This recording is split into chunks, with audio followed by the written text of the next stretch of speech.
Hier is 3 goed wat jy nodig het om 'n suksesvolle besigheid te bestuur. 1. Selfoon. 2. Wifi. 3. 'n rekenaar. Net hierdie 3 dinge het jy nodig om 'n suksesvolle besigheid te bestuur. Om 'n finansiële inkomste te genereer. Ek was op daardie plek waar ek gesukkel het om my skuld te betaal. Ek was daar een van daardie mammas wat moes elke keer nee sê as my kind iets gevra het. En ek was moeg daarvan om nee te sê.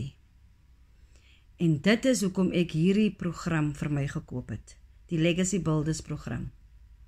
Daar is al 25 miljonairs in Suid-Afrika.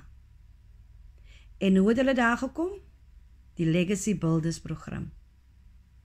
Ek wil u vanaand uitnooi. As u 'n selfoon het, u het wifi en u het 'n rekenaar, wat keer jou dan om vir jou hierdie program te koop? Jy is jou eie baas, jy maak 100% profit, jy het 'n eenmalige uitgawe, en dan as jy gereed is, dan verdien jy inkomste in dollars. Hoe lekker sal dit nie wees om 'n 2026 te hê, waarin jy finansiëel vry is.